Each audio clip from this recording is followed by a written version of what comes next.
Good afternoon, all the participants who have come to this very august, the panelists who are with us, and for a topic which is in great, the demand and the need of the day. The topic, as you are aware of, that it is research assessment for effective research.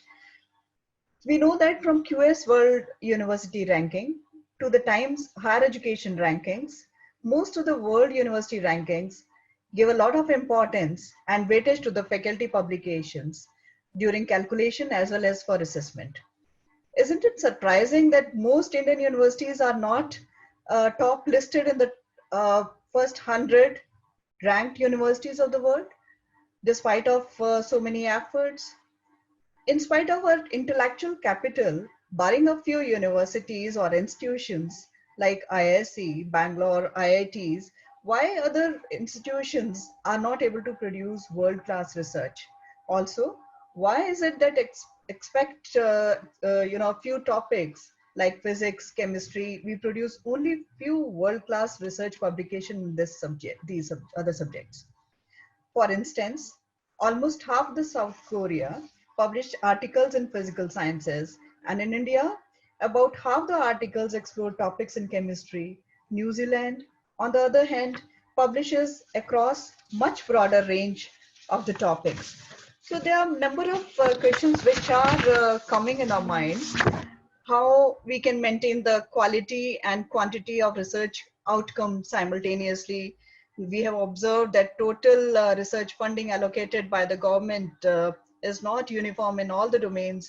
Can we expect the same research output when funding is different, infrastructure is different, whether the criteria to assess the research quality can be same for all the domains, or it has to be specific? So there are multiple queries, multiple questions which are there in our minds.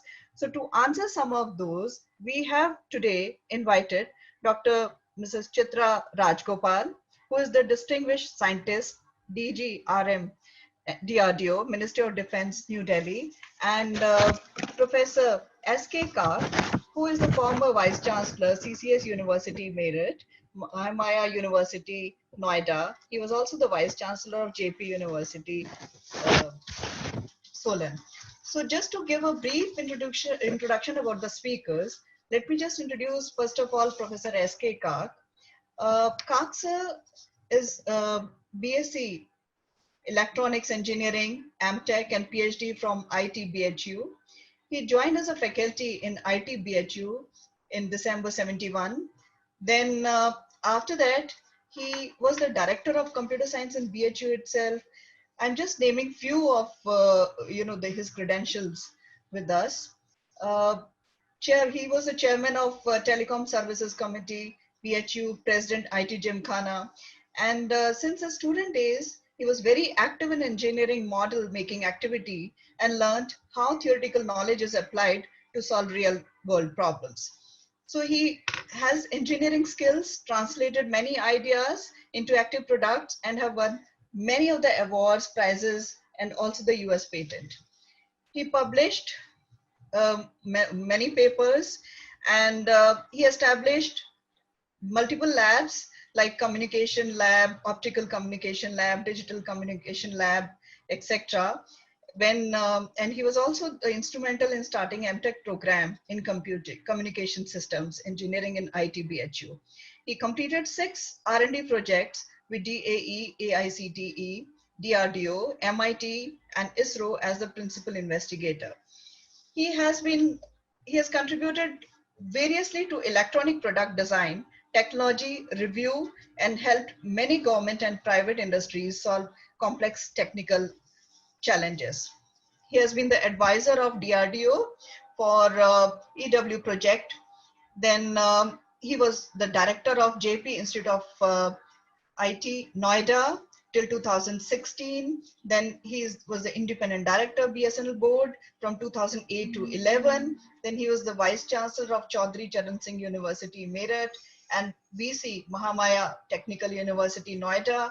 And after that, he joined JP University, Solan as vice chancellor, and from where he had retired in 2015, and now he's helping many universities. He's currently the Senate member of SRM and IMT University. He's in the Academic Advisory Board of Bennett University and NCU Gurgaon.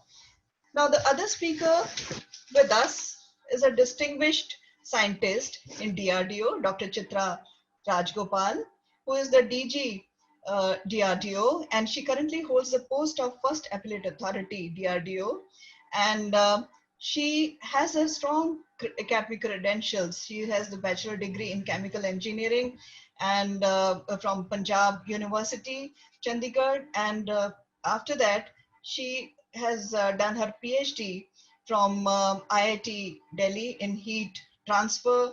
Then her professional career has got number of achievements as the Director General. She oversees corporate functions at DRDO.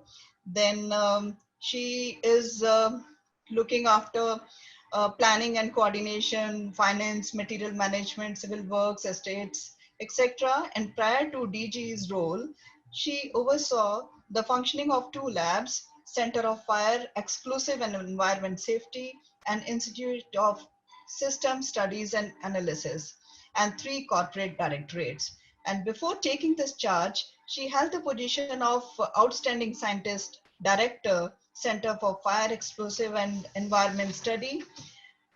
And her contributions in brief, she had many contributions with her.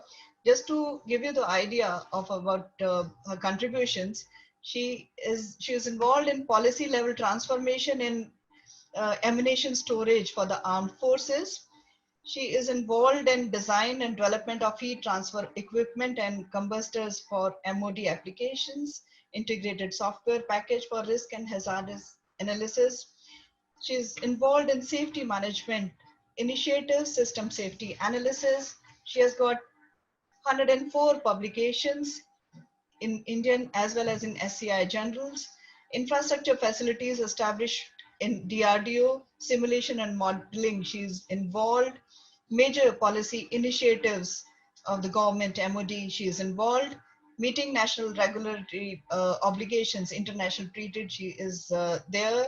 Then national, international act initiatives like Indo-Russia High-Level Committee for S&T Cooperation, DRDO, S&T Management Council, then Defense System Safety Board, Capacity Building, Expert Committees, she is there. Then keynote, inaugural convocation addresses, reviewer of multiple papers she has done, editorial board she has managed, national and international events and awards she has in her credentials. So these are just the brief of both our renowned, the panelists who are with us. So initially, to begin with the session, I would like to invite Dr. Chitra Rajgopal to share her views about today's topic. Thank you. Thank you very much. First of all, let me thank Munjal University for giving me this opportunity to be here with all of you. And I'm really honored to be on the same panel as Professor Kak. I know him for quite some time, and it is indeed a pleasure to be with both of you and discuss this very interesting topic. It's indeed very topical. This research assessment for excellence in research. It is something which has been debated about a lot, not only in the national but in the international fora. And there are a large number of papers which talk about this, large number of conferences have been held. I don't think there is a single solution or an answer to any of the questions which have been raised. But I think such deliberations do increase the level of knowledge and perhaps bring out various aspects of the problem, which can then further be addressed and which can be looked at. So I just want to share a few thoughts with you. So if I'm just going to share the screen so that you can all take a look at this presentation which I have. So when we start talking of assessment for excellence in research, I thought first let me see what we mean by research excellence. And when we look at this definition itself, there is no consensus. In fact, I would say that there are as many definitions as there are people. But what we all agree to is it's a claim of comparative success. That something is better or more important than being just ordinary and more deserving of award or more deserving of funding something like that. And why do we need it? It's because it challenges the boundaries of knowledge, transforms understanding of humanity, the world we live in, and the universe around us. Finally, that is, I would say, the main purpose of research. And it also helps discover new knowledge, develop solutions to address the great global challenges. And it results in a substantial positive difference to people's lives locally and globally. So I would say if you wanted a touchstone or something to decide whether a research piece is really excellent, if it does any of these things or touches any one of these, I would say that straight away, regardless of ranking, it is excellence in research. And why? What are the primary drivers for research excellence? Is the pursuit of knowledge, a commitment to the highest attainable excellence, and a commitment to translating these discoveries into transformative social, cultural, health, and wealth benefits for the people. Now, Nature, in its editorial of 2018, also has brought out their views on what is research excellence, what is this concept. They say that this concept is ubiquitous, but its meaning depends on context. What does excellence mean? How is it measured? When do we know that we have reached a certain standard? Very difficult questions. But if we have to take this agenda seriously, they have to be answered. They have to be asked, and maybe we can't answer them completely at one time or even adequately. But asking those questions is very important. So to be good is no longer enough. Excellence, by definition, must go beyond that. Now, what is the advantage of doing this assessment of research excellence? To different stakeholders, they mean different things.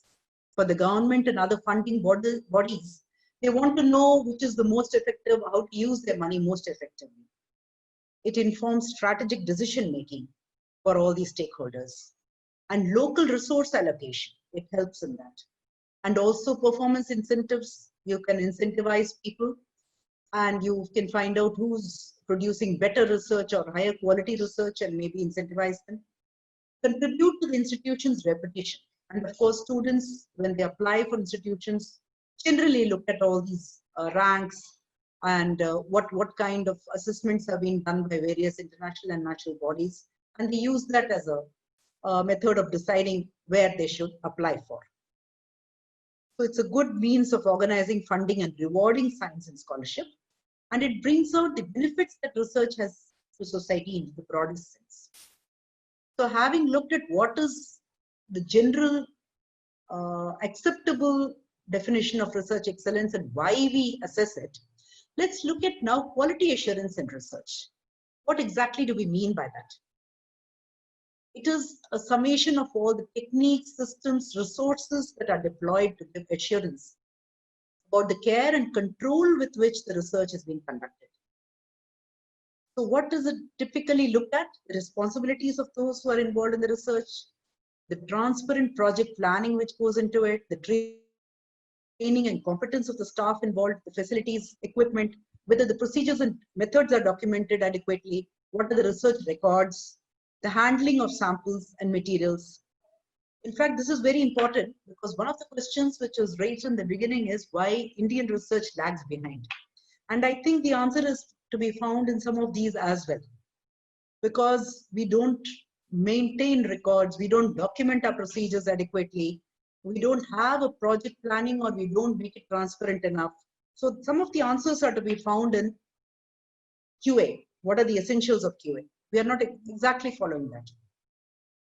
The quality assurance assures us that research data and the reports are accurate, complete, and transparent, allowing for study reconstruction and reproduction throughout the life cycle. This is very, very important because it's not a one-time activity.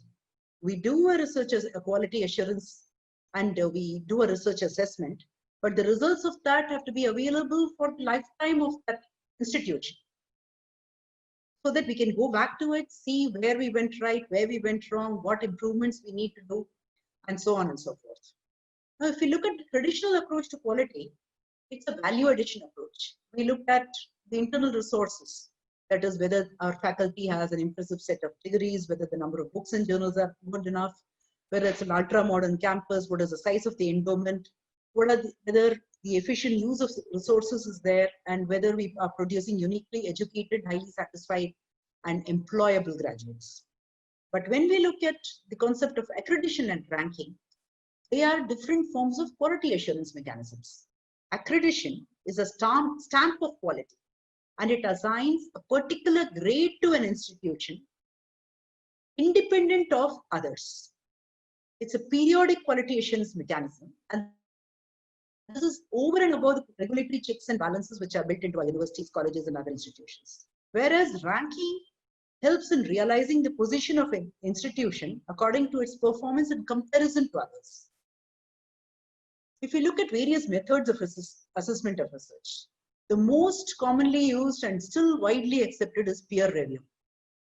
And most researchers choose this mechanism for research evaluation, and it is still considered the cornerstone of research evaluation.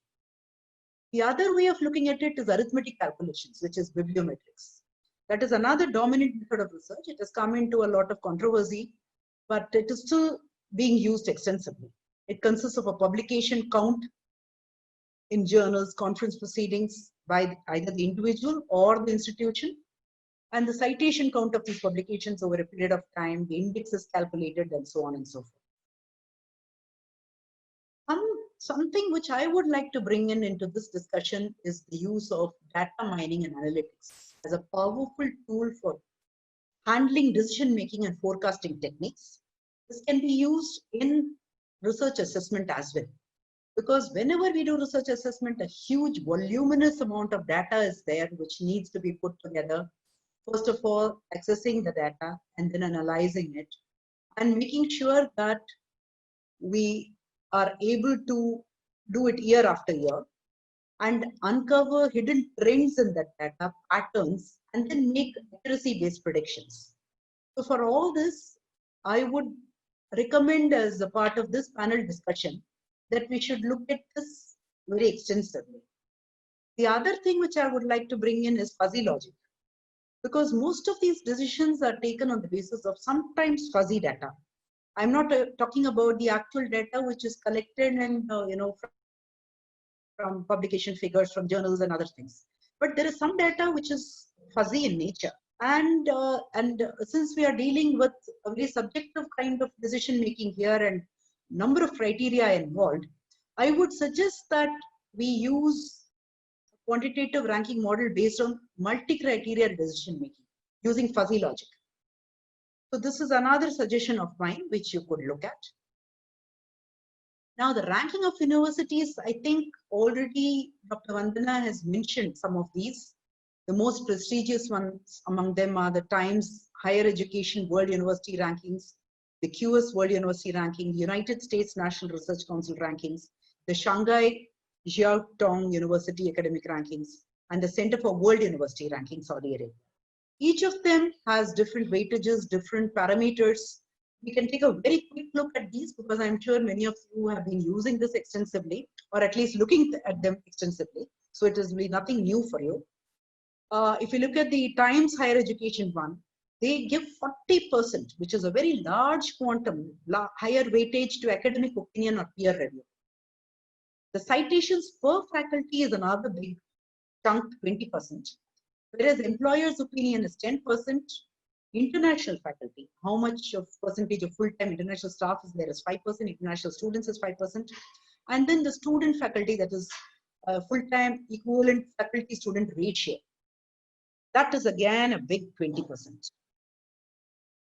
When we go to the Shanghai rankings, the alumni of an institution winning Nobel Prizes and field medals is 10%.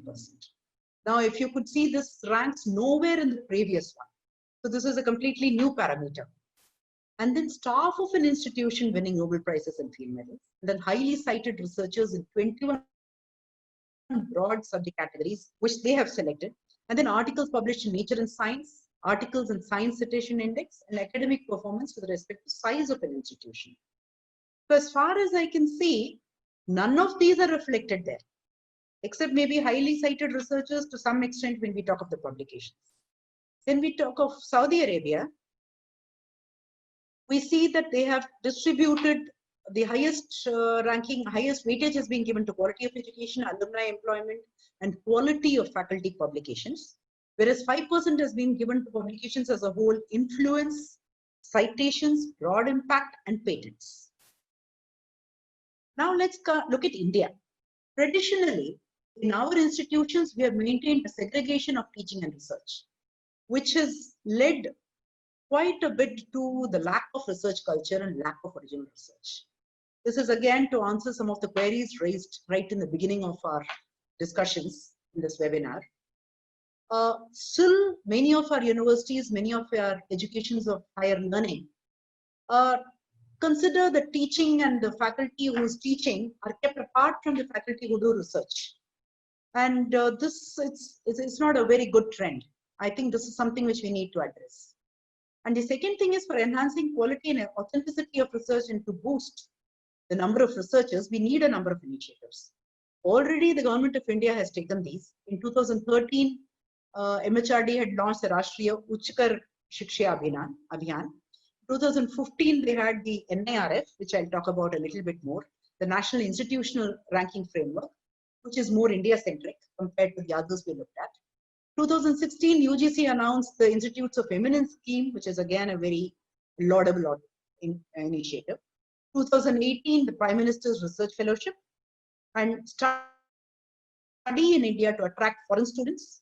2019, it was announced that India, we could use the CSR spending, that is social corporate responsibility spending, on publicly funded incubators and contribute to research in science, technology, medicine, and engineering at major institutions to help boost R&D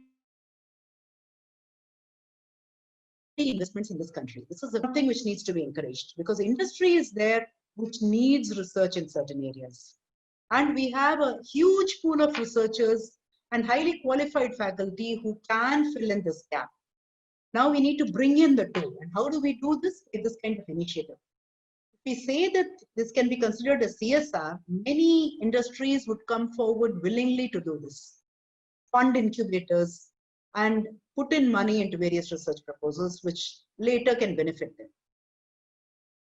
Now I'm going to talk a little bit about NIRF. That is our own National Institutional Ranking Framework. It indicates the relative quality of Indian academic institutions for improving the quality of higher education.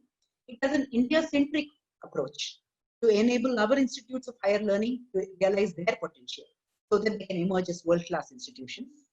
They have given different weights depending on the nature of the institute and for different disciplines, like engineering, management, pharmacy, and architecture. This gives some indication of the kind of weightages which are being given. The 5 parameters are teaching, learning resources, research and professional practice, graduation outcomes, outreach and inclusivity, and perception. Now, these are the kind of weightings which are being given to engineering, medical, and management. This is for other colleges. This is for architecture, for example. So there are some changes in each one of them. Now, there are some criticisms for these kind of institutional rankings. What we feel is that what has been done by the Shanghai University is heavily weighted towards the sciences, whereas the United States National Research Council, they take a statistical range. They don't give exact ranks. And then there are significant uncertainties and variabilities in many of these ranking processes. And the parameters adopted are not suitable and do not reflect all the key issues of higher education system. And we should not confuse the genuine criteria of excellence with the mere symptoms of it. We can discuss this later in detail if we get time. And while different universities fulfill different roles, a single monotonic scale cannot capture. This is very, very important. And there is no recipe for building composite indicators that is universally applicable and sufficiently detailed. So there is no one rule fits all. It has to be customized. And these are various other criticisms. We can go into that in detail later if there is a discussion on this. Most of these rankings are based on already gained academic reputation, and some of them are focused on research and do not figure teaching at all. And they're biased in favor of science streams and English-speaking nations. And more weightage is given to international outlook. and it undermines the mission and objectives of universities and their presence. This is something, it's a very strong statement. Perhaps somebody would like to comment on that. Now, certain countries have come out with, looking at all these criticisms, they have come out with initiatives for excellence in higher education. France has put in some structural reforms of integrating all these small fragmented institutions into larger units. And then long-term underfunding of institutions had caused a problem, especially the universities, so they're trying to address that. And then they also felt that better relations between higher education and its environment, both the local and the regional level. So these are some of the things they did. And they also created a number of institutions of higher education and research, and further development of these into communities of universities and establishments. And they provided incentives to some of these to become competitive internationally, and also created a number of small innovative research projects which are competitive internationally.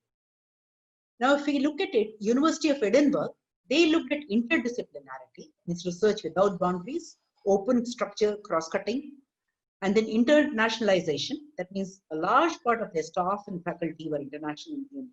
And then inclusivity. That means attracting world's most talented students and staff.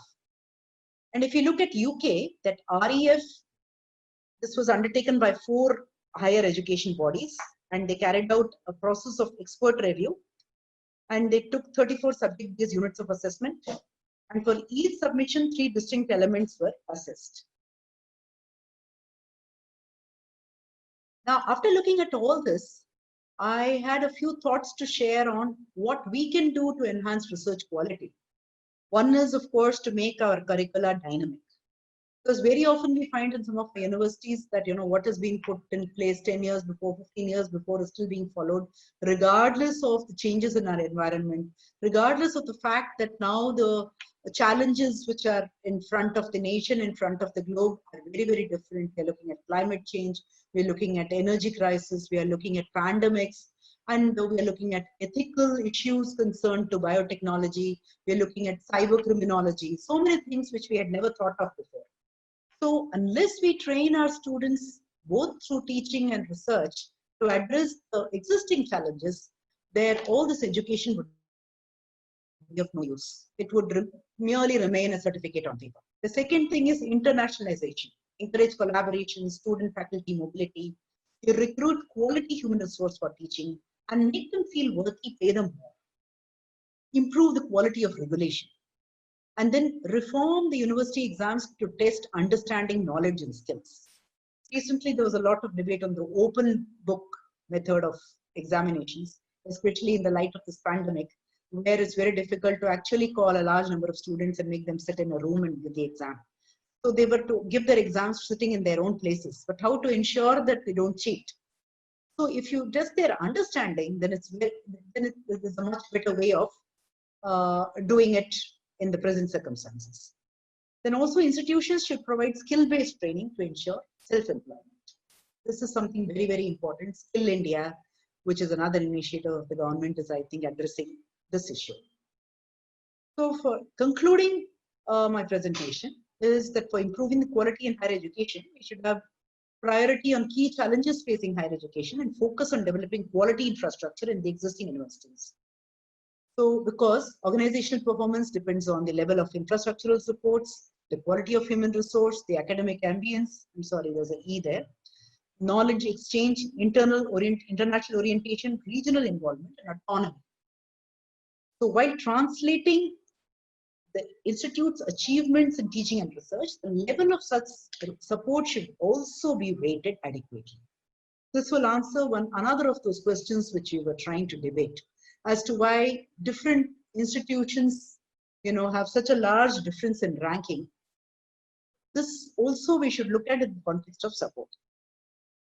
The other thing which I had already mentioned is that when we are doing research assessment, it's a complex subject with a lot of uncertainties. So we should use all these techniques like fuzzy logic, systems approach, multi-criteria decision making, and expert knowledge database.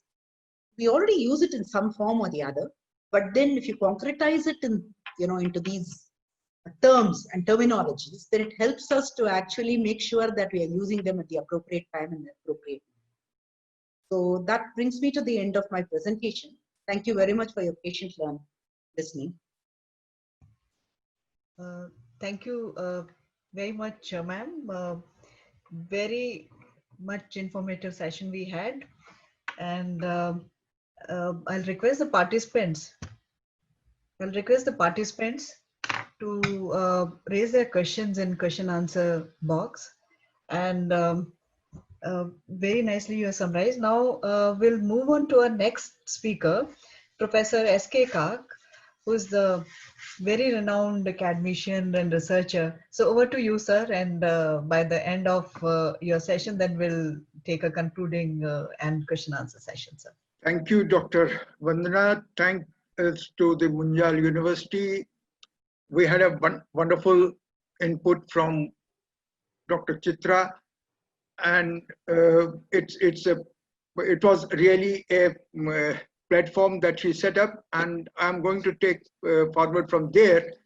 So I'm basically going to talk about what research assessment can do and what it is possible for us to do from the point of view of assessing research not on the institutional basis, but on the basis of what a person is doing, or what an entity is doing, or what an educational system is doing.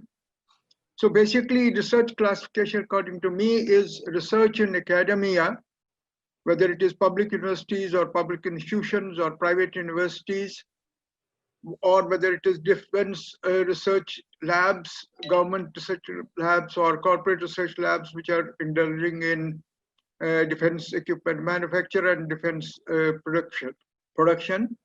And then there are the industrial research entities, which like CSIR and other particular entities. There are other private as well as governmental agencies which are providing research and a solid base to whatever industries are doing, and providing also some sort of a support to the national effort in productivity. Then there is the corporate and commercial research. I would love to say that basically when we are trying to talk in terms of research, we are constantly talking in terms of the characteristics of research. Basically, an academic research is oriented towards a science of what and how and why. It's based on theory, it's ideation and idea oriented. Normally, there's no time limit, there's no limit in terms of funding and other particular things, though that is ideal. But the major emphasis is on knowledge creation. So fundamental understanding in terms of the academic research must be that it must focus on creation of knowledge. Being able to create knowledge, create new knowledge, should be the fundamental criteria of an academic research. While on the other hand, the defense research must be in terms of the product or the system or weapons, and it has to meet certain specifications, it has to meet certain time targets, it has to meet certain budget targets, and therefore there are constraints on that defense production, and that is not in that sense open-ended. And most of the time, when we are trying to talk in terms of these products, systems, or weapons or specifications, they are basically drawn both from the stakeholder as well as what is the state of art of the science and technology in that particular area at that particular time. So the defense product and system are basically research where we are trying to talk in terms of creating innovation, creating new product designs, and creating new systems or system-oriented things. In the case of industrial and corporate research, technology and applications are the major new technologies based on the science that has been known, or new technology in terms of its own existence, and then application of science or application of that technology to improve the quality of the product, to improve its performance, to improve how it will be adapting to the never situations, and sometimes also to lower its cost and enhance its benefits. So the basic idea is in industrial research or corporate research is product development, product engineering, product solutions, services creation, and creating a complexity of products and services, and at the same time giving a systemic approach to the whole idea. So technology development and at the same time application of knowledge is the fundamental portion in terms of the industrial and corporate research, and therefore innovation and commercial driven. It has to meet certain budgetary requirements, it has to meet certain, the cost of the product, and therefore there is a lot of innovation that goes into innovating in materials, innovating in processes, innovating in production techniques, and also at the same time in innovating in new product design. So we have these kind of complexities in terms of research characteristics from academic area to the industrial and corporate area. My major this thing is at the present moment that when we are trying to talk in terms of accounting for research, the accountability of research and the accounting for research or funding for research is basically dependent upon what focus is being applied by a particular country to that particular area. In India, India at the present moment in 2014, as per the Nature Index, showed that we had fourth largest funding as per the GDP ratio in weighted fractional count, and therefore we had quite a sizable production, but the total investment in terms of GDP was from 0.6 to 0.9%. So investment basically from GDP must go up as compared to any other particular country, which is 2.5%, or even sometimes as high as 4% in case of South Korea. This is basically trying to talk of those countries which are competitive in our region, and therefore it doesn't talk about other particular this thing. So my main reason of showing this particular thing is that as per GDP, the investment that India does in terms of R&D, in terms of research, is not very high. The important idea that the number of articles or peer-reviewed journals, as was reported by United Nations Science Board, from 2008 to 2018 increased in that decade from 4% to 11%. And in 2018, India accounted for 5.31% of the global share of science and engineering. Please understand that this talks only of science and engineering. So probably in science and engineering, India is not that backward or is not that far away. Given that the major part of the investment in research is in science and engineering. But this particular thing is overshadowing some of the other particular areas that India has to talk about in terms of what we are trying to talk in terms of social sciences and other particular areas. India accounted for a quarter of 7.5 million university graduates, but at the same time, just about 16,000 people were registered for doctoral this thing, and more than 80% of it was only for science. So for engineering, just less than approximately 20% people had applied or were working at that time. So when compared to US and China, US comparison in terms of population, it's enormously much more. It's approximately 20 times more. And in terms of the China, again, it's almost double. or slightly more than double. Now, the basic question is, quantity wise, we might be going from good value to 5.1% for GDP contribution of 0.9%, but we have approximately 4 scientists for every 10,000 employees in the non-academic domain, which means that the total population in terms of qualified scientific people in other areas is not very high in our non-academic fields, and which leaves a lot of things that are not done in a proper scientific manner. So this also tries to tend towards the fact that we are trying to talk in terms of always about methods, and we are always trying to talk about how to do things rather than trying to talk in terms of why we are doing what we are doing and whether that is the best way to do it. And therefore, the scientific perspective, the perspective in order to be analytical, the perspective in order to understand the basis and the reasons for doing what we are doing, is slightly not up to the mark. It's therefore possible for us to improve the amount of introspection, amount of understanding why and what, instead of only emphasizing on how.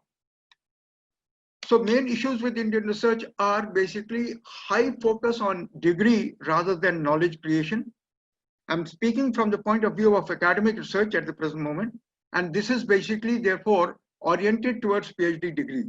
I have already said that most of the people are trying to talk in terms of how to do research rather than why to do research, what for are going to be our research processes, and how much contribution are we making really to the body of knowledge, and what knowledge creation criteria are we using in terms of that particular topic, subject, or discipline. So very little knowledge criteria, more of data and information oriented research happens in our country, and that is one of the important reasons why our basic contribution to international this thing, in spite of a high population and high science and engineering graduation, we do not contribute that much. And science and engineering is the top priority, with very little other areas contribution like social sciences, humanities, liberal arts, and other particular places. We have basically been focused about products, and we have been focused about outcome, but that focus of products and outcome has basically been in the form of the shaping of how our products are and how our how they are useful to the society, what society needs in order to have the control in terms of attitude and behavior, how we can use research, quantitative research and qualitative research in order to improve the social condition, and how we can bring about a transformation in the attitude and operations of our population. That has been rather neglected, and we are not in terms of using real potential of our people for improving the quality of life and improving the quality of existence, or you would say, and the quality of environment and the quality of well-being of our people. So my point here is that while science and engineering are important, but so are other particular sciences, and so are other particular and they also should have a very high priority in our research and research standards, research quality, research assessment processes. There's a complete negation of core processes and rich ancient legacy.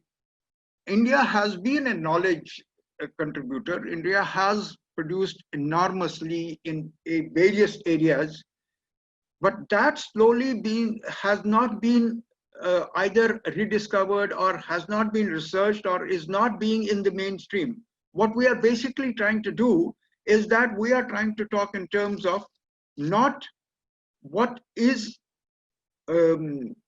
more um, more suitable. We are not trying to give an alternative pathway of development. We are not trying to give an alternative pathway of lifestyle. We are not trying to give an alternative methodology by which human life, human civilization, and human quality can improve.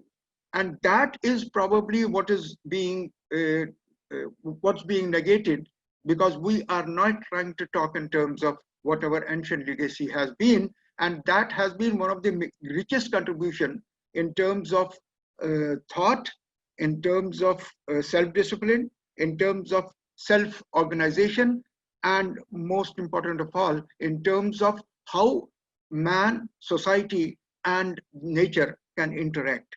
This particular part is one of going to be more and more important in future, and therefore I believe research assessment must focus on this particular parameter also. Academic research mimics industrial research. This is my basic problem as far as I have thought about, and there is complete absence of self-assessment. We are not making individual responsible for his learning. We are not making individual responsible. Individual, when I mean student, faculty, or the institution responsible for knowledge creation. We are not giving him adequate facilities or adequate leverage in order to help him do that self-assessment. And there is no process in our universities in order to show that his self-assessment, whether it is up to the mark or not. This is very important from the point of view that when we are trying to talk in terms of when the person graduates from an university or graduates from an academic institution and goes into the life, then at that particular time, he has to have various instruments for self-assessment, whether what he is doing, whether it is ethical, but what he is doing, whether it is accountable, what he is doing, whether it is sustainable. So self-introspection, self-assessment becomes a very important thing. And I believe that is one of the most important thing in terms of research assessment also.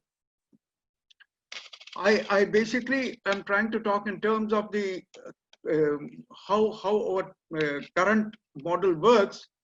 And though I have been saying that we have not been talking in terms of liberal arts, social sciences and other things, that's also missing from this particular slide. But I wanted to bring about this particular thing, that it is theoretical formation, ideation, basically being able to create knowledge that others can use is the formation and the foundation of an academic institution.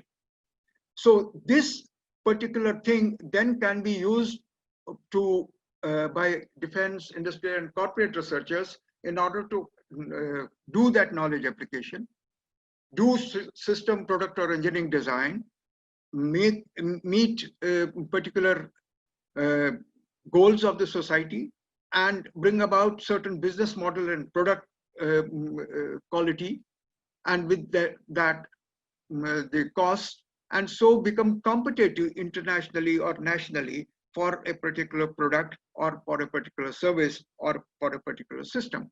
So what my point is that being able to create a theoretical foundation for various knowledge areas, for various disciplines, and for various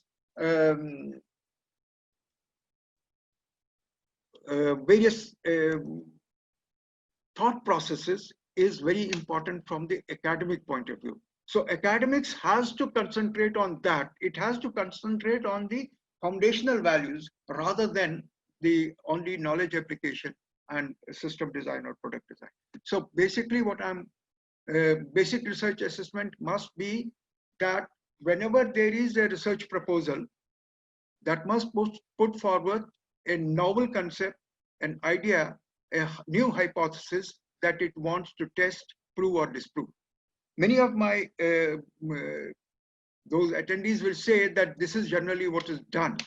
But my understanding and whatever reviews I have done of the papers and theses and other particular from India, majority of the times, this is one weakness that I have found, and therefore there is a necessity of strengthening basic research proposal. We must define qualitative and quantifiable parameters, as Dr. Chitra was also saying, that quantifiable parameters is one of the most important factor in terms of being able to understand and measure outcomes. As is very well reported, that what you assess becomes what people work for. So until and unless the assessment is quantitative, we are not able to understand. Not everything can be quantified in terms of this thing, but there are processes that have been defined now. There are methods that have been defined now for doing this quantifiable assessment, and that must be emphasized for making assessment of what research outcome will be as an end product of that particular thesis or end product of that particular research proposal. In case of qualitative assertion, there must be a clear definition in terms of the existing gap in the body of knowledge that the researcher claims to address and bridge. Can we try to talk in terms of those particular areas? I will just give an example that there is a possibility that at any particular stage, the say for instance in our energy, the use of energy in India and how it is produced and how it is distributed, there's an enormous amount of loss, there's an enormous amount of cost to the environment, and there's an enormous amount of cost to the individual, and yet we are not able to understand why this particular gap exists between our generation and transmission and this thing. So how to improve it will happen only and only if we are able to understand very qualitatively and quantitatively that particular this thing. And at the same time, we are able to understand that how unit cost of production of any particular energy is going to impact not on the short term, but on the long term in terms of sustainable development in the country. And of course, that can then be extrapolated to the world. So basically, this ability to understand the existing gaps in the body of knowledge and then how to bridge them is one of the important things that research assessment should contribute. Synthesis of different ideas from domains not causally related, and then bringing in, so synthesis of knowledge must be another particular domain area which must be a part of the research, and this is what must be fundamental to what observed phenomena are to be uncovered or discovered, and that is how academic research should orient itself. And by saying that I will be able to do this particular task, or I will be able to propose this hypothesis, the outcome of that hypothesis, the impact of that hypothesis, what it shall be on the social side, what it shall be on the quality of life, what it shall be on the general well-being of the humanity, that also must be spelled out. And therefore, the value of that particular knowledge, the value of that particular research proposal or research outcome must be assessed on the basis of how it can be transformative or how it can make really a difference in terms of the life of common men or general human beings, or in general overall on life on earth.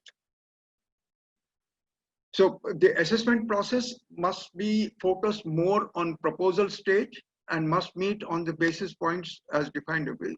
So this must be, the proposal stage must be the most rigorous, and it must have defined at that very stage, what are the resources required? Because many a times in India, we do not define what kind of resources will be required. And in certain particular cases, the delay in the execution of the research is because of that. And most important of all, the self-assessment, as I have been talking earlier, the self-assessment projection must be there in terms of how and why I am taking up this particular topic, and how and why I arrived at this particular thing, and what will be the role of myself in terms of quality assurance, and in terms of ethics, and in terms of following certain norms of excellence that must be this thing. So the commitment from the individual when he is indulging in the research, this must come out very clearly in the research proposal itself. So theoretical audit must be carried out. And what I'm trying to say, that in many a times what happens is the researcher is left to do whatever he wants on his own, and later on at the end we find that his output is not up to the mark, and therefore that becomes very, very painful. So there must be continuous progress monitoring, and there must be continuous audit of his activity and theoretical audit of his this thing according to the benchmarks that he has specified and the research committee has specified.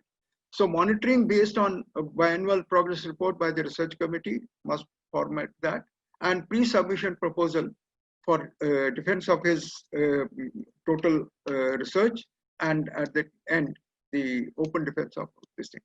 What we are trying to do at the present moment, the 4 points proposal are made, but at the same time, the basic points that what is the body of knowledge that he is going to add, what kind of knowledge discovery he is going to make, and what kind of new knowledge he is going to add, that must be specified. I'm trying to focus on that.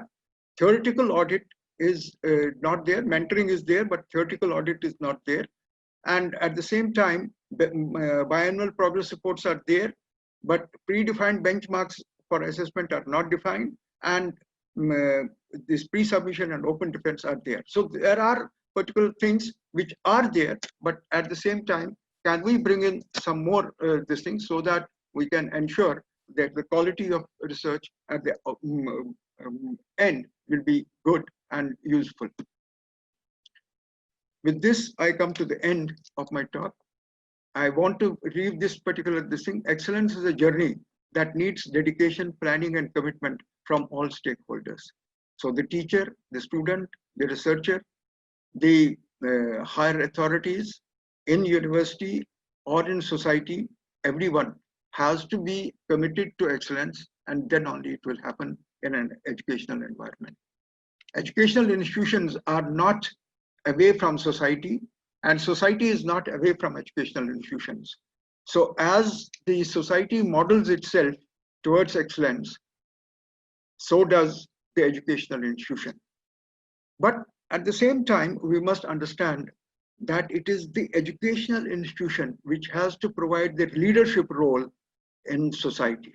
Educational institutions have become inspirers, have to become role models. Educational institutions have to show the path that it is more beautiful, it's more important to struggle for excellence than to struggle for mediocrity. That's my aim, and that is how research assessment can lead to research excellence. Thank you. Thank you all. Thank you very much, sir. Too much of information, and with from such a dedicated and planned and committed person is something which we all look forward. So we have done with both the speakers we have heard, and I think shall we go ahead with the question answer session first, sir? What do you say? There are a number of questions which have come up. The first question is that is about net and tourism. We don't have net in hotel management, but some universities in India they want that the faculty should be net qualified. So what is your answer for this? I think I'll try to answer it to the best of my ability. The point is, net is not there in that particular area, and there are issues with that, because in the hotel management we don't have also PhD. This industry, unfortunately, that particular thing has been hanging fire. But basically, ministry has had initially talked about having net in that area also, but I believe it will take some more time. And till that time, net should not become an essential qualification for appointment to hotel industry and other particular areas.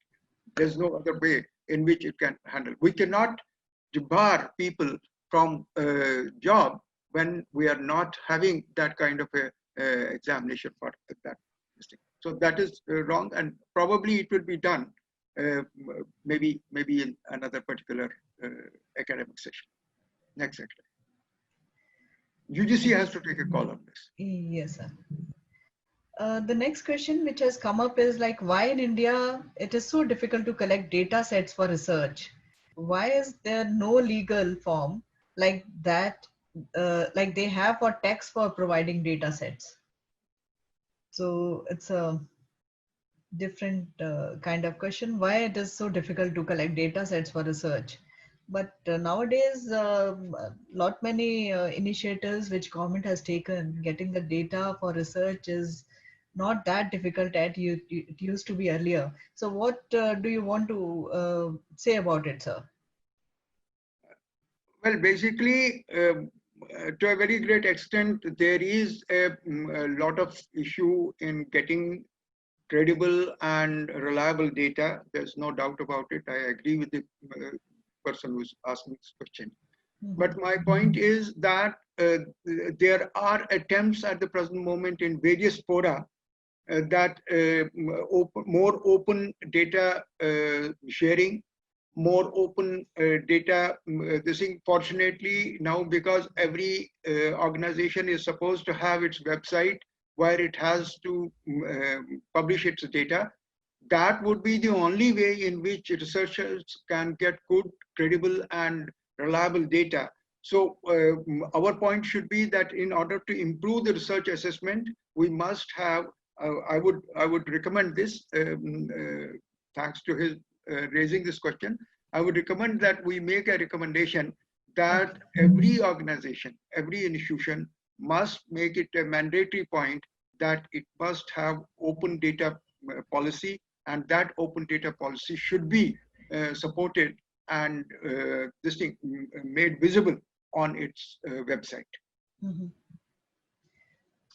Dr. Chitra, would you like to come in? Yeah, I think Dr. Chitra can answer this question. Please unmute your mic. Dr. Chitra, unmute your mic. That is about NIRF ranking. Yeah. No, I think Professor Karka has in fact summarized very nicely. I would just like to add from my own perspective. Data collection and analysis is lacking not just among academia or among this section of society, it's there all over, because I have faced the same problem all over when we were trying to do failure analysis for safety.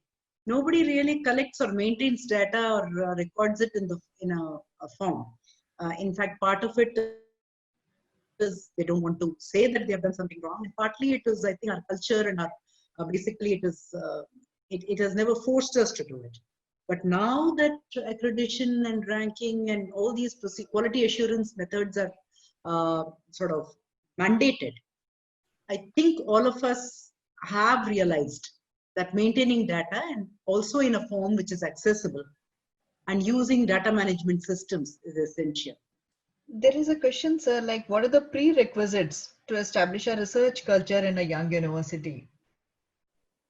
So, like establishing the research culture in the young university, what should be the prerequisites? One of the fundamental this thing in any organization, of course, when you are establishing a new university or when you are setting up a new particular organization, which is going to have a university, and if you are going towards PhD program, then you must have, number one, a clear policy of research. There must be a very well-defined policy of research, number one. Number two, there must be first an assessment of what are your strengths and what are the areas in which you can contribute based upon your local, based upon the faculty strength you have, based upon the kind of resources you have, and based upon the kind of admissions you have. So taking that particular approach so that you do not spread your resources thin, but are able to use optimally your resources. I think the fundamental thing is that you should identify few niche areas where you have the greatest strength, and then make those as your cornerstones for research, and being able to produce a good outcome in that particular area, both in terms of knowledge and in terms of good students, then you should be able to expand gradually in other particular areas. So my fundamental recommendation would be that try to use optimal resources, try to understand your strengths, try to cash on those strengths, and work through those particular problems where you will be able to create the best of impact and at the minimum cost to the university and to the district.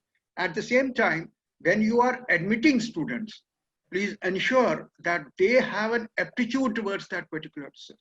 Unfortunately, in India, we are not doing anything in terms of helping the student understand or guide him. That's what I said.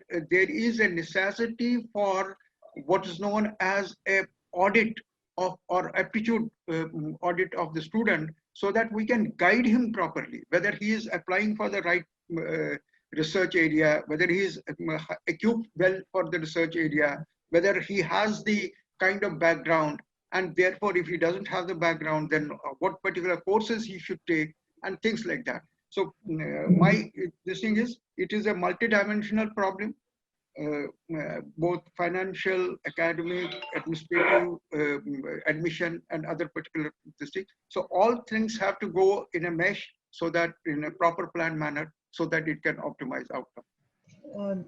Dr. Chitra, would you like to add something to what sir has said? Or yes, in terms of funding, I thought the involvement of industry is very important, because in any university where research has to be initiated or it has to be sustained, resources are very important.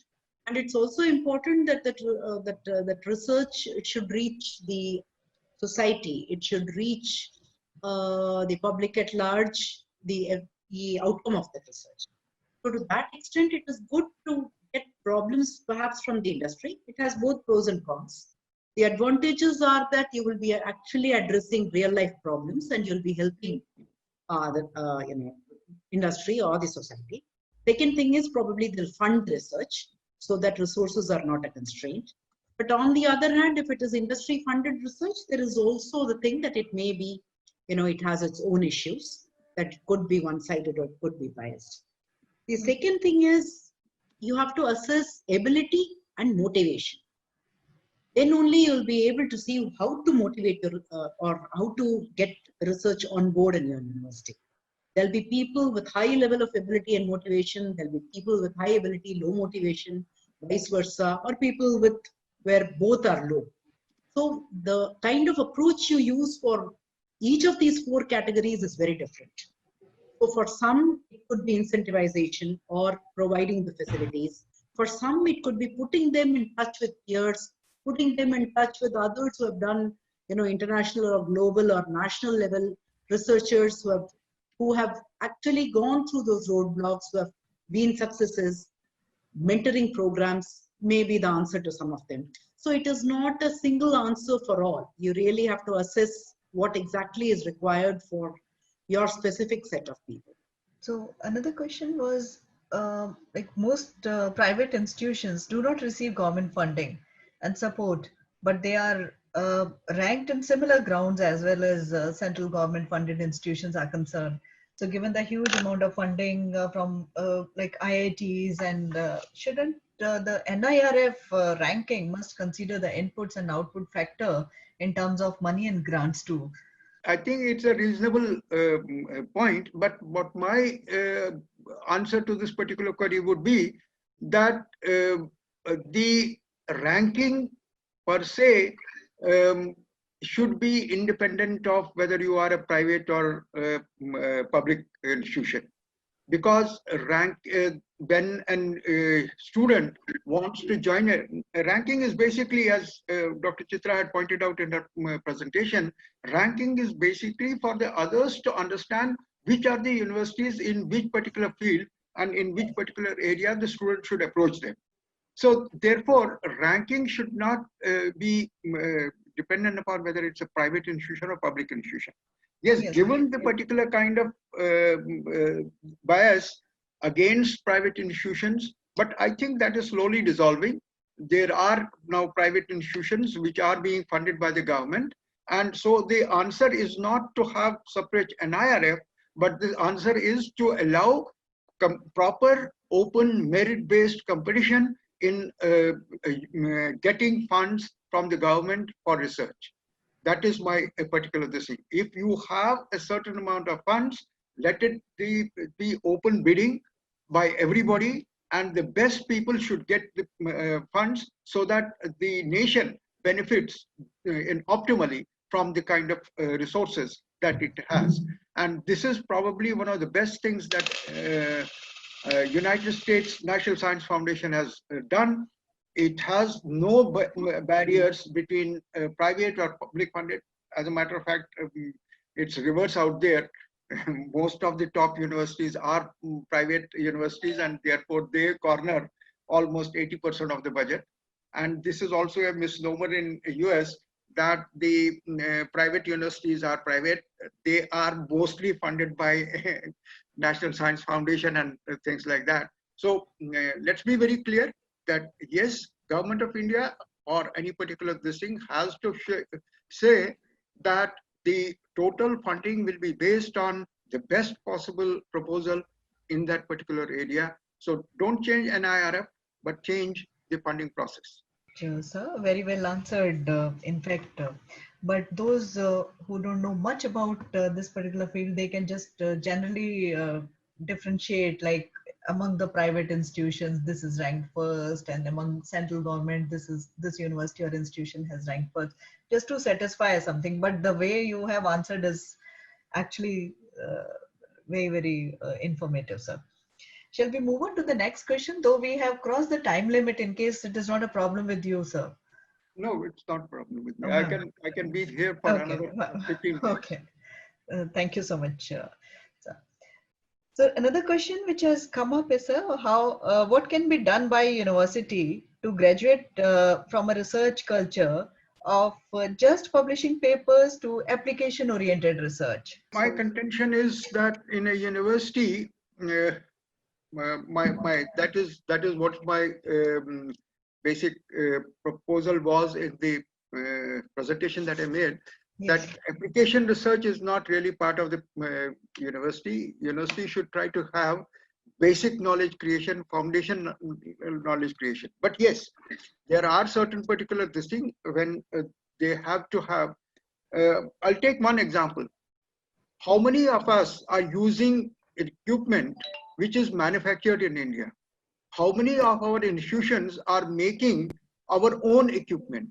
How many of our universities are producing equipment for their own scientific research?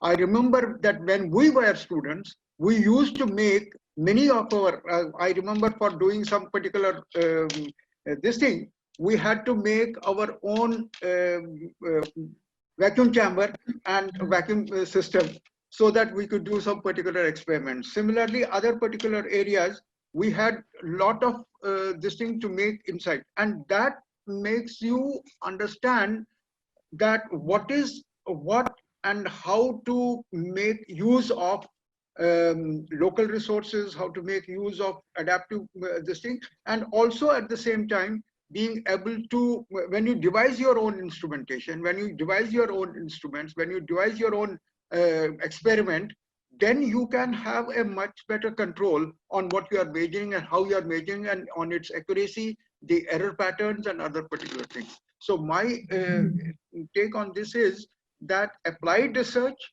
is not bad, but applied research must simultaneously have the quality that that will make a contribution both in the basic scientific field as well as the product or service or idea that you are trying to develop. So whether you are doing any particular area where practical product development is there, then try to do that product development which can go for a patent or which can go for a particular exclusivity in terms of innovation. That would be. Ma'am, would you like to add something? Yes, I think I agree with Professor Kirk in these respects that basic research should be, of course, the fundamental thing which university should do. But at the same time, there are certain areas, perhaps certain engineering and technology institutions where probably applied research is also being done. In these areas, probably innovation hubs and setting up some centers where we can experiment, tinkering labs, all those kind of ideas have come up. And in some of the places, they have had a fair degree of success. Also allowing young students, students at a certain level to do startups, funding them, and so that they are able to realize whatever ideas they have and actually put it into place. These are all things which could establish a research culture amongst them. I think these things have caught on very well, and they are being replicated in many other IITs and NITs. Now, the other engineering colleges also probably could adopt these practices. They have been found to be, in fact, very fruitful. Just to add, inspired by what Dr. Chitra said, I just want to remind people that this hackathon, that Smart India hackathon that AICT started, it has catalyzed a lot of product development, lot of application engineering and things, looking at different problems of the country, looking at different problems of the departments of the government of India.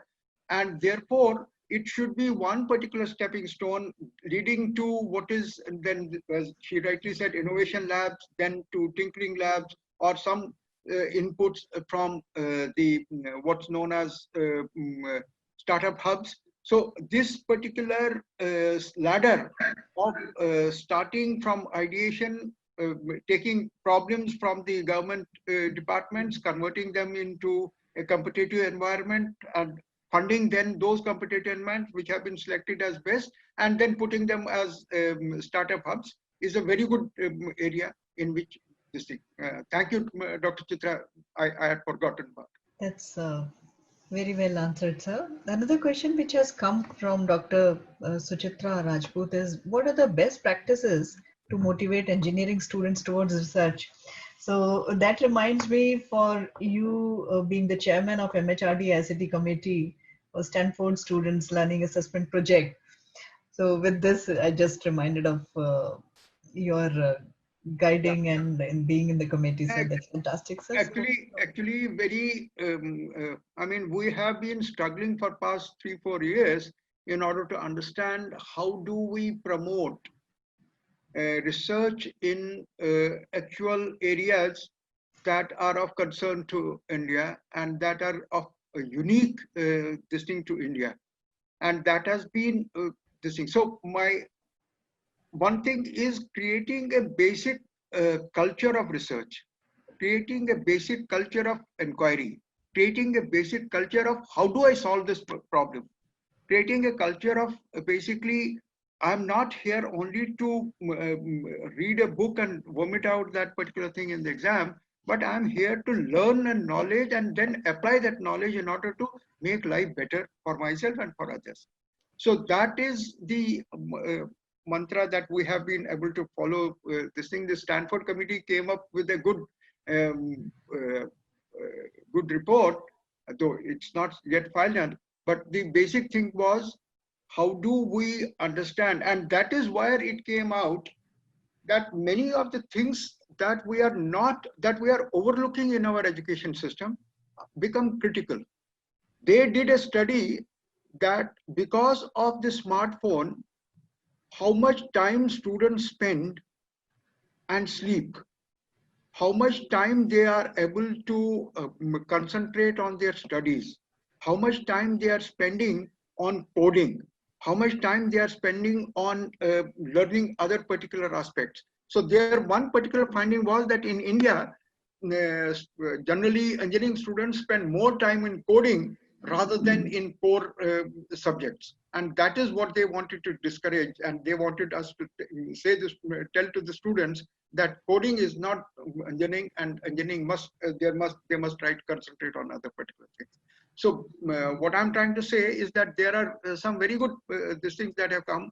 How critical thinking, how self-discipline, how ability to understand one's role as a person is important in trying to give you a direction and improve your engineering skills is also very important. And finally, one particular thought, and that is, remember, moment you are able to have peace with yourself, you are happy inside, if you are not frustrated, if you are not depressed, if you are not having some particular this thing, the more better relationship you will have with your colleagues, with your friends, with your superiors, and with your this thing. So try to have better sleep, try to have peace with yourself, try to respect your feelings and respect others' feelings, and develop better relationships. Human relationships are very precious, so concentrate on that. So, ma'am, would you like to add something? No, I think Professor summed it up very beautifully. Yeah. So another question which is there, sir, and ma'am, that what would be you advising to young faculty members so that they get involved in serious research? Serious is something very serious. So what they should do, and what is your advice? Actually, I have been associated, I've been lucky to be associated with many universities, private universities, as well as government universities, and those affiliating government universities have a lot of private engineering colleges, where I have seen that the faculty, actually, they require three things. Number one, they require proper guidance. One of the fundamental things is that they require very much hand holding in order to give them a direction in what to do, how to do it, and why they are supposed to do it. So that is one particular thing. The mentoring is a very important area for helping teachers in improving or focusing on research. Number one.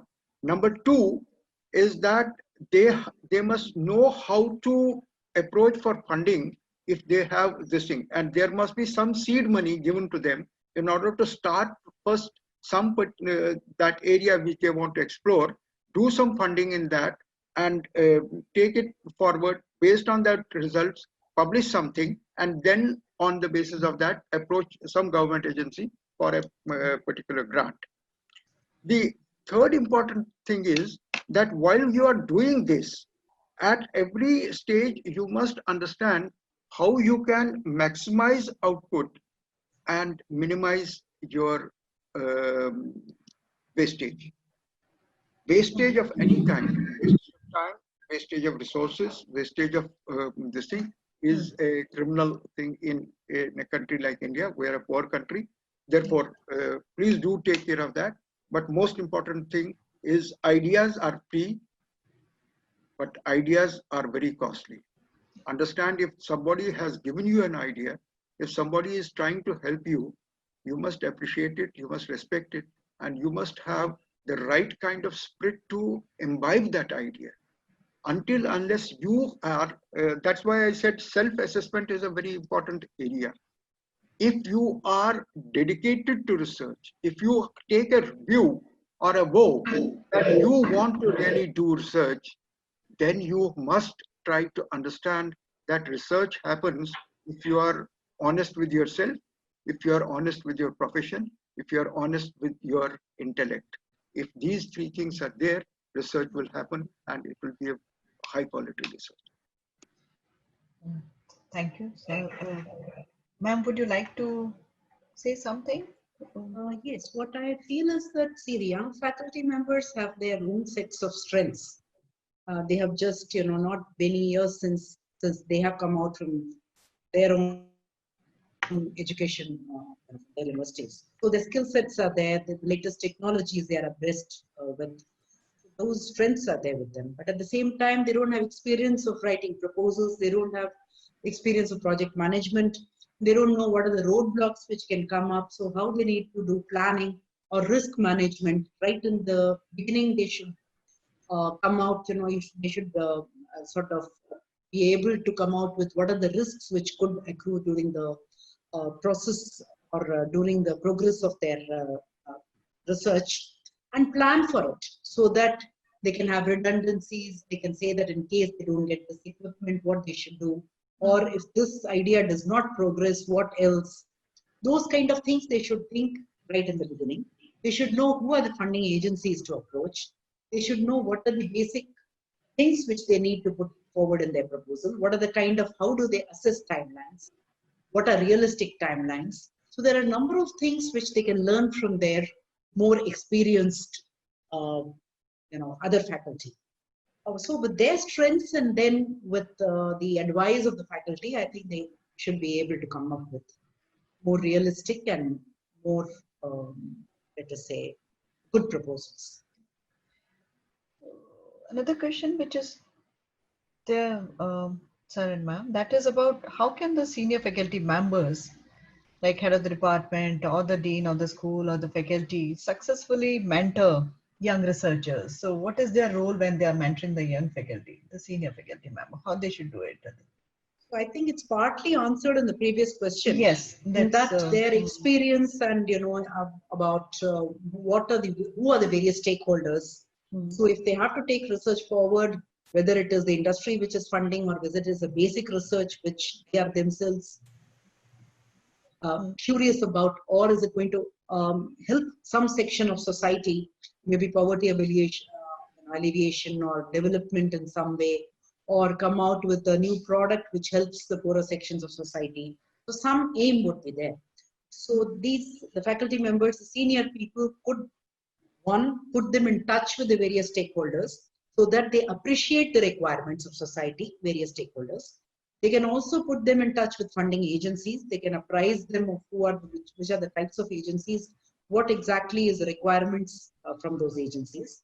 And thirdly, within the constraints of resources, how best they should plan their research proposal. These are some of the things which a faculty could help them with. And of course, help them whenever they reach a roadblock. It is not just a technical assistance or advice they can give them. It is also emotional support at the times when they need. Very nicely summarized this. In fact, questions are many. I don't know how to go about it because another question which has come up is, my question is that NIRF ranking system better than those existing worldwide? If yes, then why there is a feel in India that ranking system abroad are better if NIRF is better than? Important parameter that can be added, what other important parameters can be added to NIRF ranking so that it make it better measure of ranking which are acceptable to majority of India? It's a pretty long question. So that is there with us. Would you like me to answer that? A little bit, ma'am, because this answer will be very much in detail needed, like I can make out, but in case in one line. I was looking at was that, what after reading a number of, reviews and articles, I felt that there is nothing that this is better or that is worse. It is very specific to the country, the discipline, and it needs to be like that. I don't think we can make something which is universally applicable. What is more applicable to India or even within India to a particular discipline should not be across the board said, we should not apply it across the board. So that question itself, I think, needs to be rephrased. Yeah. And nothing is better or worse. It is actually a matter of common learning and sharing that learning. Yeah. So in fact, there are multiple questions which have come up. If I can, send those across, because I don't know how much can I delay it further. So Um, I think, ma'am, now it's high time that we close. And yeah. it's So already almost it's 1.5 hours. So yes, sir. That's what. So I'll request you, in case there are something which you think are genuine and need to be answered, will bother you again. Maybe in the next version, maybe in the next webinar or session, we'll sure, request sure, you sure. present. That will So be amazing. the kind of questions which you have received are very good, sir. So so that's very the fantastically session. It is very well received, and the information with the kind which we have come to know, which I have understood, is something beyond my imagination, I can say. So, and Dr. Chitra, you had, very nicely, you had said about all kind of ranking systems abroad as well as in India, then also specified the requirement of NIRF ranking. So how and what type of weightage has been given in India, why and what are the the initiative which MHRD has taken, and how all these systems have evolved during the years like 2015, 16, and very nicely you have summarized everything. What are the US ranking research and the France operation, and some how Edinburgh research is different. And research without boundary is something which has touched us very deeply. And curriculum dynamism you have touched upon, train the students, internationalization, improve. So many takeaways are there from your talk, the key challenges. So thank you so much for being with BML Munjal University. I'm sure all those participants who have attended your session have been benefited, and we'll have this recording.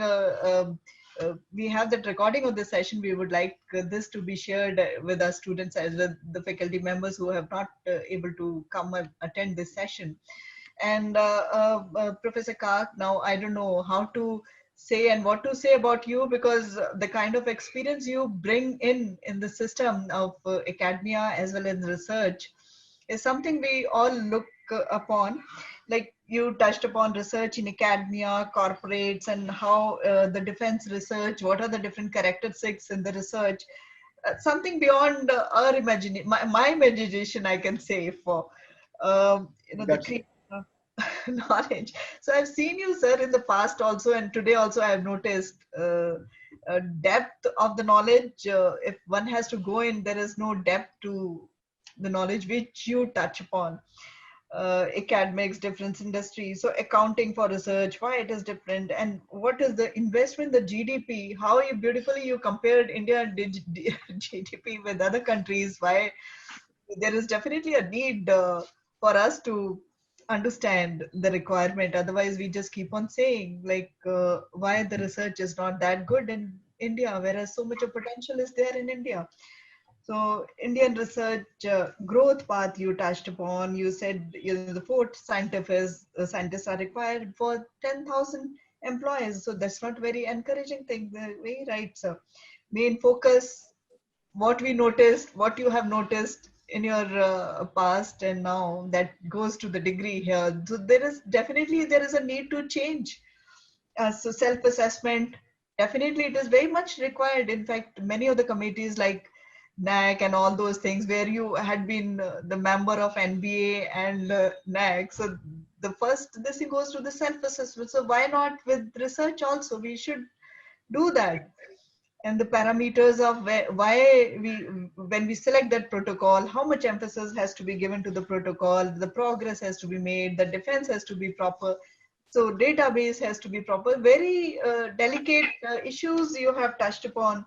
Why the how we can use the research, what is the real potential behind, how to inherit, how to, you know, discover something which we already have it in a culture, how so much of database, so much of knowledge we have inherited, so we are not utilizing that.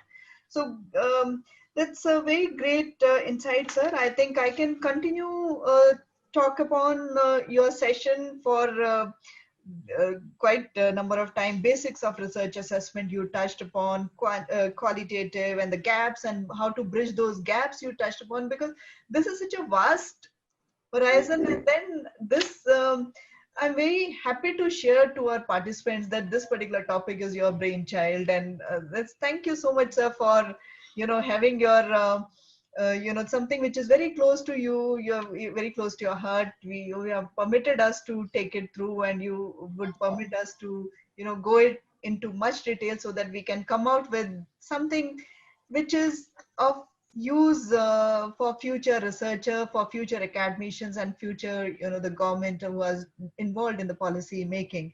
So you had been an inspirer and a role model for many of us, sir. So keep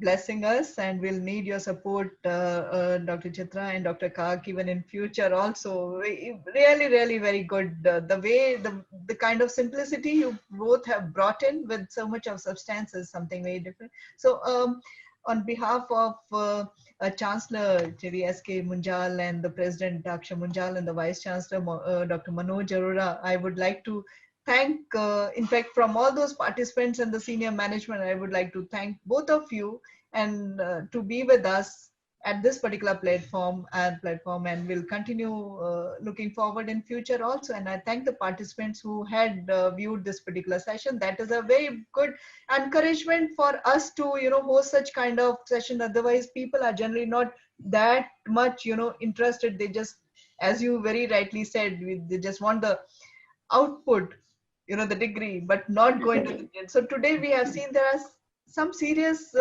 people are also there who are interested in. There is not. So thank you so much. Okay. Thanks to all the participants. Thank you, Dr. Chitra, seeing you after a long time. And thank you, Vandana for hosting us. And thanks to the Munjal University for doing all this particular thing.